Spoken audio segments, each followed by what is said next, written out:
The Minister for Gender, together with the Electoral Commission, had planned these elections last year. This same house had allocated very little money for this exercise. And this year, Your Excellency, Right Honorable Speaker, the many meetings I have with the President have. Right Honorable Speaker and colleagues, the money to conduct elections for LC1 and LC2 is not in the budget. There is a point of order on you. You can guess from who? Mr. Speaker,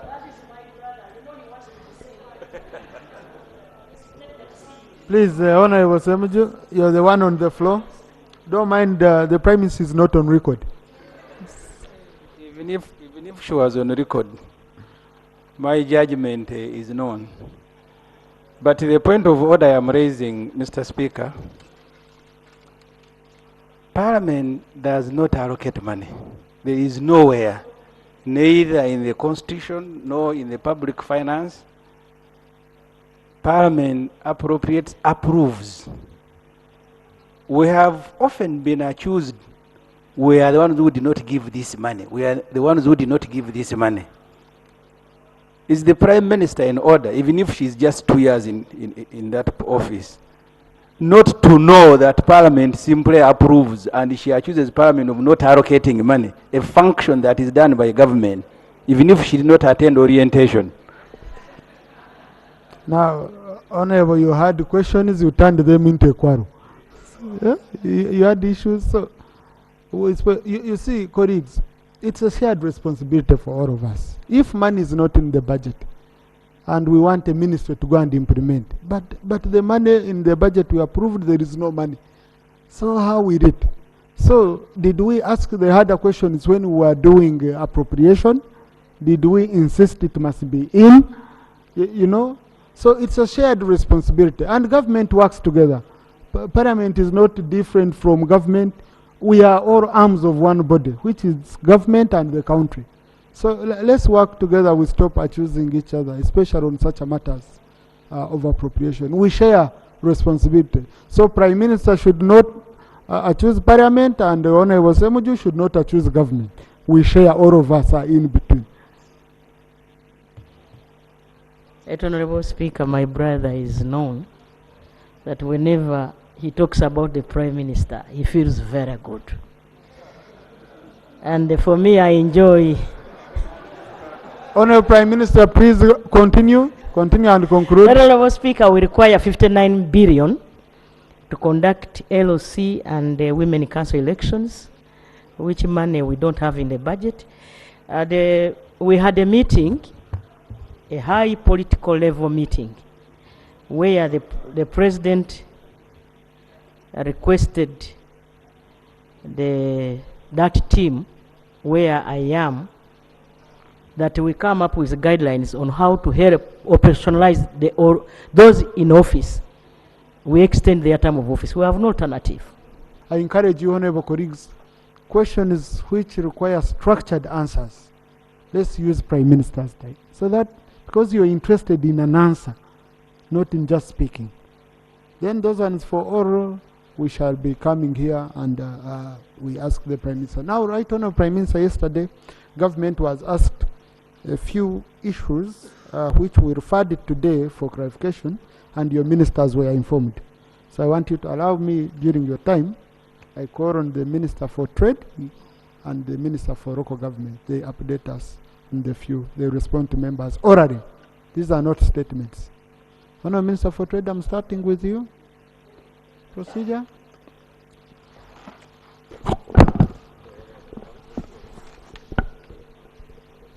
Mr. Speaker, Rule 41, under which the Prime Minister answers questions. 41(2)(a) says the Prime Minister may make a statement So the procedural issue I'm raising, the President wrote to the Prime Minister and copied to all of us on the matters relating to the stealing of iron sheets for Karamoja. Can the Prime Minister, with your guidance, give a statement on the progress made on that particular letter, because we are entitled to information since the letter was copied to us? Thank you. I ruled yesterday on that matter. That is a matter which is sub judice. And even in responding to a letter, the Prime Minister might choose not to copy to us. She can respond to the one who wrote to her. If it had been addressed to us, we would be demanding. But the letter was not addressed to us. But since then, this is a sub judice matter, colleagues. Okay? So let's go on. Let's go on with other matters. For us, we debated it here and we closed the debate. If we had not debated it, maybe you would say, but we closed it. So, Honorable Ssemujju, that one we shall not go back into it. Mr. Speaker, the statement by the junior minister from Finance, it has now been established that it is inaccurate. That's what the statement, the press release that the Honorable Nsamba has tabled means. Another junior minister from Education, who says he represents the First Lady here on Thursday. Right, Honorable Speaker, point of order. Honorable Peter, you're not supposed to access a microphone Point without of my order. permission. Order. Kindly switch off the microphone. Mr. Speaker, Wait a bit, Honorable. You see, when you're in wrong, you first sit. And then you come up. You don't remain standing and it might be an indirect coup on me. Okay? Yes, Honorable. Mr. Speaker, another junior minister has confirmed that this statement that the Honorable Nsamba... Point of order from Honorable Enos. Thank you, Mr. Speaker. You already made a ruling related to debating issues that came out of the statements. You said you will give us time when we are debating. And now, is my colleague in order? Wait, members, are you the speakers now? Now the problem, you're listening to other voices. Okay, my apologies. Is our honorable colleague in order to bring a matter that you have already made a ruling on? Now the problem is, he has not yet concluded his matter for me to know the clear point he's raising. So it becomes difficult for me. But I'm seeing the biggest problem is you honorable colleagues laughing when they say someone is a junior minister. A junior minister is an acceptable language. Yes, it's an acceptable language. Only that the intention behind someone saying it, the drive. Okay, so because when he's happy, he calls him a minister. When he's not happy, he reminds him he's a junior minister. Oh no, Peter Gwanga, you wanted to say something about it? Right, Honorable Speaker, with due respect to my colleague, Honorable Ssemujju Nganda, when I'm here now on the absence of the Honorable Minister Janet Kataa Museveni, I'm here holding the portfolio as the Minister of Education and Sports. So is Honorable Ssemujju Nganda in order to begin insinuating that I'm a junior minister when I'm holding the portfolio? Is he in order, right, Honorable Speaker? Now,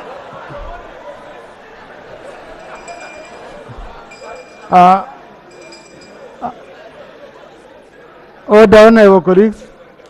You see, Honorable Ssemujju, you know, we are always praying hard to be promoted.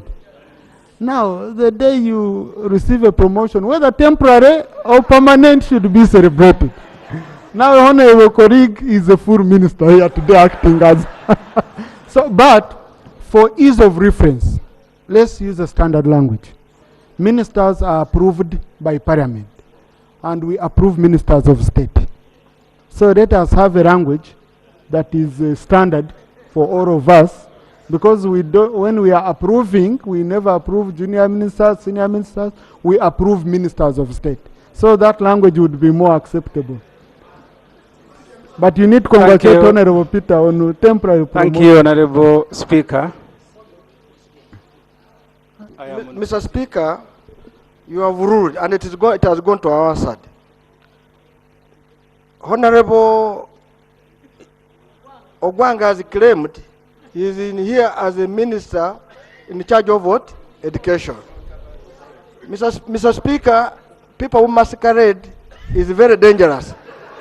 We need evidence to be tabled that he is here in the capacity of the Minister of Education. Thank you. Otherwise, we are going to have a hazard people coming here to claim anything. No. That's very easy. Honorable Peter is holding the fort for the Minister of Education. We agreed here in the House that Leader of Government Business submits a rota for ministers to attend. And on Thursdays, education is designated for Honorable Peter Gwang. So on Thursday, Honorable Peter Gwang is holding fort as the Minister of Education. So he has not masqueraded in any way. It was tabled on the floor, and we have it on record. Honorable Ssemujju.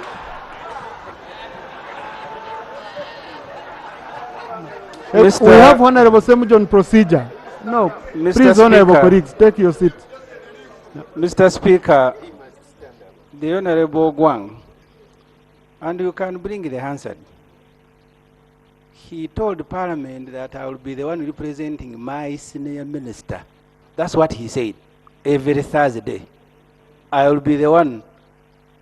That statement actually confirms that he's not the senior minister, he's a junior minister. That was his statement. He said, I will be the one representing the senior minister every Thursday. But for me, that was not the matter. The matter, Mr. Speaker, matters of authenticity about this statement by the Honorable Musasizi have been raised. That he actually has brought a statement here that is inaccurate. In the past, Mr. Speaker, we have debated and thrown out statements that are wanting. So the procedure issue I am raising, Mr. Speaker, is whether we should devote 20 minutes debating a statement whose authenticity has already been doubted, and the press statement has been laid on table, and the new senior minister for education has confirmed that actually there is no money, as the Honorable Musasizi has told this Parliament. Thank you. Number one, I cannot judge whether the statement is authentic or not. Authenticity is on who has signed it. The contents of the statement can be debatable. That's number one. But number two, I did not say we are going to discuss a statement. I said we are going to discuss the sector. Okay? I was very clear with my words, because state of the nation has several sectors. So I said, as the statement feeds within the State of the Nation address, and we can dedicate 20 minutes to the sector, because we had many issues brought within the sector. So I think we are okay. We are okay. But at that time, indeed, Minister will have to give a response on the issues of authenticity of some of the statements he has made. Honorable colleagues, there is a habit I've seen cropping up here. We are in a house, you decide to hold your meetings inside the house. Some of you even walk over, cross over, you stand, you start talking to someone, you even give a high five to each other. And this is the Parliament.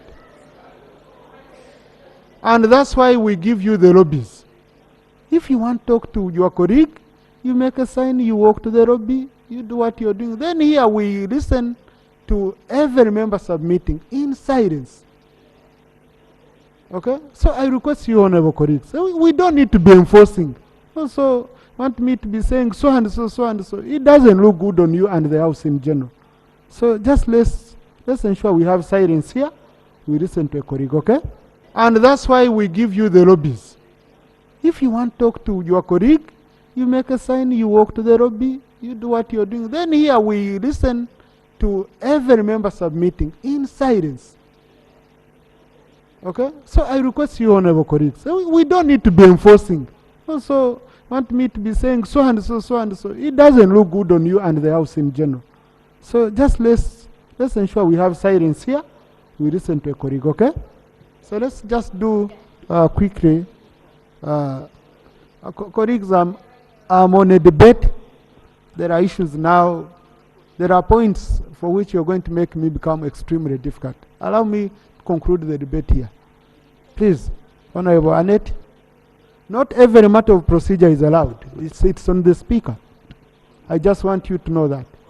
Not every time everyone says procedure, you must speak it. Honorable Annette. Thank you, Right Honorable Speaker, for giving me the opportunity. Permit me to salute His Excellency Yoweri Kaguta Museveni for having comprehensively covered very many things in his State of the Nation address.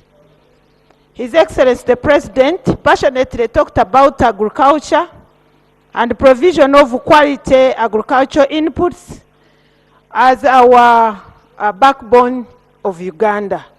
Right Honorable Speaker, I come in the constituency where many people engage in perennial cash crops, which include tea, coffee, bananas, and many others. However, we have a very big challenge, and that is the issue of fake and expensive fertilizers. Right Honorable Speaker, very many farmers are registering losses, and they have even opted to start uprooting the tea plantation because of those losses. Right Honorable Speaker, I sit here and ask myself, where is UNBS in this? Because they are mandated to manage standards of goods and services in this country. First of all, in my constituency and across the country, the tea plantation, the coffee plantation are employing the locals who get daily income.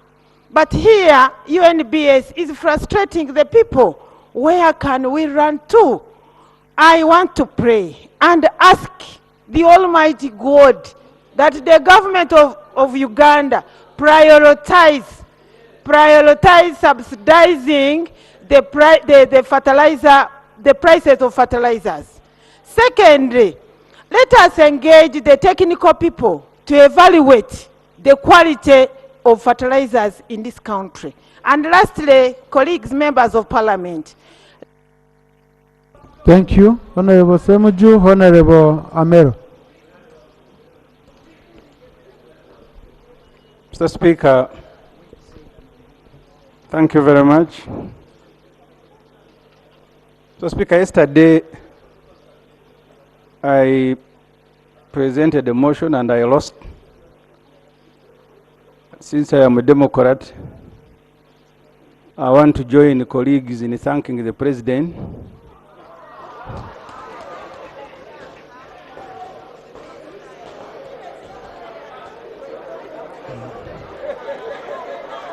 because Mr. Speaker, the President had said that at 75 you are really retired. But since at 78 he is still able and to deliver a State of Nation address, we need to thank him. My colleague, the Honorable Isa Agawa, thanked him for not sleeping, for hard work. She forgot that the President has sacrificed his entire family. The wife is a Minister for Education. The son is a senior presidential advisor. The son-in-law, Mr. Audrey Kruawogo, is senior presidential advisor on export. His brother, General Salim Saleh, is a senior presidential advisor. Some children, directors. Really, we can't thank this family enough.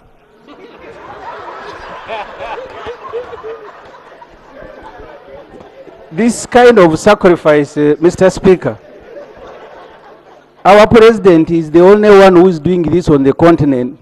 You appoint your wife a minister, your brother a presidential advisor, your son a presidential advisor, your son. Point of order. Thank you, Right Honorable Speaker.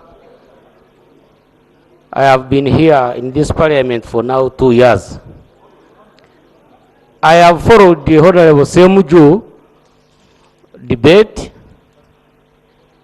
I have followed him when he brings a point of order or procedure, and I've been listening carefully. Now, my observation is that whenever he comes up to speak, when you look around, you'll find some of our colleagues who are, because you know we take our lunch and then come here, and some of us are maybe sleepy, and that's a time, that is the time when he stands up to speak. Honorable Speaker, Right Honorable Speaker, my observation now is that everyone is alert. Is Honorable Ssemujju in order to bring his energizer at a time when everyone is alert? I thank you. Now, kindly proceed and conclude.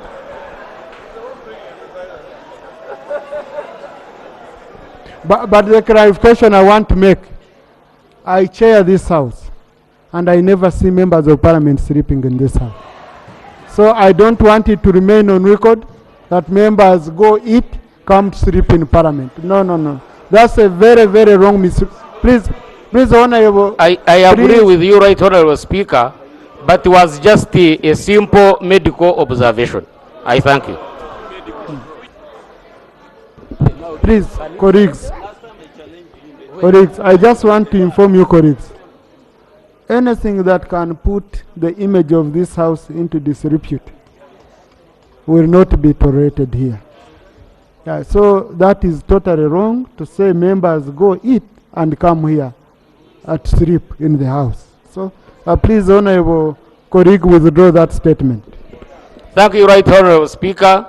I withdraw. Thank you. Thank you. Thank you. Thank you. So, Honorable Ssemujju. Mr. Speaker, conclude, Honorable. I beg, since I am a whip and I'm being interrupted by an MP who said he wants to sleep. Mr. Speaker, I need to be helped whether nepotism has changed the meaning, that you can have the entire family so special that special presidential advisors are picked there. Ministers of education who can't attend parliament and can send their juniors to attend every now and then are picked from that family. Mr. Speaker. Honorable Ssemujju, you know, there is a language we agreed to use here. Okay? Honorable Peter, please. Honorable Peter, kindly take your seat. Right, Honorable Prime Minister, we've been handling this issue before. So I know, that's why I'm saying Honorable Peter should sit. We said here that the ministers we approve are ministers of state and cabinet ministers. So let us use the language that is standard for, to avoid, you know, reactions. Yeah. Mr. Speaker, I am sorry, the Minister of State. You see, please, you people, excuse me. Excuse me. Everyone in this house, whether you're Prime Minister, whether you're who, you're under the authority of the Speaker. I don't want to be disturbed when I'm in my seat here. Right, Honorable Prime Minister, I need peace. Okay? Please. Your members are the ones interrupting a member. And what you forget is simple. When you interrupt a member and he switches on again, he gets a fresh time. Because me as a presiding officer, I go with the microphone getting automatically off. I don't have a timer here. The timer is automatic. So when you interrupt a member and he resumes, he gets free time. So it's tell your members not to interrupt a member. He finishes, I'm not giving him any more time. It's your members. So I don't want your statements of you people you want to bring down our government. No, no, no, no, no. Please, please. I want peace. I want peace here, okay? Yeah. Anyone here, please. Anyone, if you're not satisfied, please. Honorable Ssemujju. Mr. Speaker, I need to be helped to understand whether nepotism has changed the definition that you can staff your government with family members and then you walk to Parliament of Uganda representing all constituencies and you still want to speak as a head of state. What is it that is so special with this family? That everybody in a family, either a presidential advisor, a minister, a commander in the military. Point of order. Mr. Speaker, sir, first of all, with due respect to Honorable Ssemujju Nganda, he's 12 years in Parliament. I am 12 years in Parliament. I would like to ask and seek clarification as he raised a point of order. Whether there's any provisions of the laws of Uganda which bar His Excellency the President from appointing anybody to work in his government. Number two, Mr. Speaker, is talking about the family. Mr. Speaker, when the President and General Salim Saleh picked up guns to fight for the liberation of this country, Mr. Speaker, I'm raising a point of order. When General Yoweri Kaguta Museveni and the senior presidential advisor on defense picked up guns to go and fight to liberate this country, where was the question of nepotism at that specific time? General Kainerugaba, Honorable Ssemujju is talking about, is a serving soldier who joined willingly. He joined the forces willingly. Is Honorable Ssemujju Nganda in order to continue insinuating, demeaning the personality of Yoweri Kaguta Museveni in this Parliament? Is in order, Mr. Speaker, sir? Thank you. Thank you. Honorable colleagues, I guided when we were starting the debate. Honorable colleagues, can we listen to one another?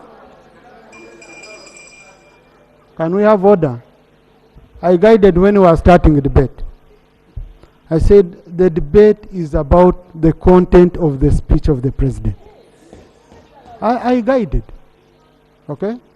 Now, I don't want to be a teacher when I'm presiding.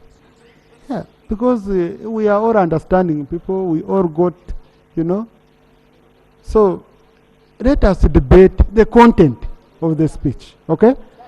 So, I'm moving to Honorable Susan Amero. Because I'm seeing it's going to be an exchange between some people. Let's move on. Yeah. Honorable Susan Amero. Thank you, Right Honorable Speaker. Honorable Ssemujju, I had an issue Right because Honorable Speaker, wait, Honorable Amero, because you kept again repeating the same.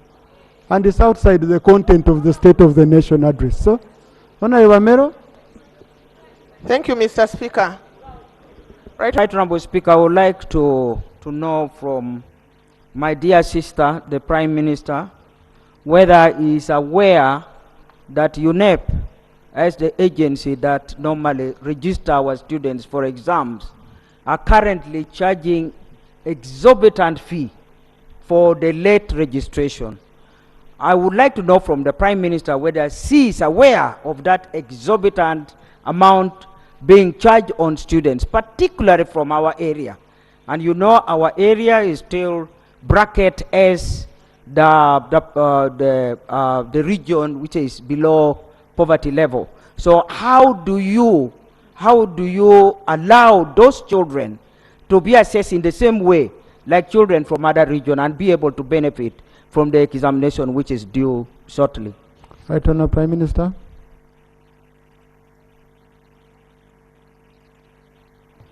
Right Honourable Speaker and colleagues, there's something I forgot to tell my sister before I answer my senior colleague. I have a lot of respect for her. My dear sister, you know that government has started working on SGR, and that will help us to reduce on the traffic, because most of the cargo will be coming, will come by railway. So when we complete the SGR, that problem will be no more. The Honorable Cecily Ogwal, I am not aware. And now that I have the minister in charge of education, allow me, Right Honorable Speaker, so that he can give a concrete answer. Honourable Minister. Thank you very much, Right Honourable Speaker. Through the Prime Minister, first of Switch on. the Executive Secretary of UNEB is from our area, Atat. When I talk about our area, I talk about from Lango. Number two, the question of the rates is one, Right Honourable Speaker, I want to be specific. Allow me bring a statement here to confirm how much is charged, but I think the fee is one across the country. It's not be able to... Please on Tuesday, Honourable Tuesday, Minister. thank you. Yeah. Honourable Venon Kananyondo. Thank you, Right Honourable Speaker. Right Honourable Prime Minister, we thank the government for the free education, but I want to bring to your attention that most of the government primary schools are in a sole state. For example, Ssemujju Primary School, Tayunja, Buenda, with no toilets. The buildings, the children now are studying under trees. Right Honourable Speaker, people think that education is free because that's what the government says. But I would like you to clarify what parents are supposed to do. They are not buying books, they are not paying for lunch, they are not even buying school fees because the government says education is free. Secondly, I would like the government also to increase on the money they send to primary government schools because the money is very little. Head teachers can't afford even lunch. For example, we're in Busia at a primary school. That teacher... Right Honourable Prime Minister.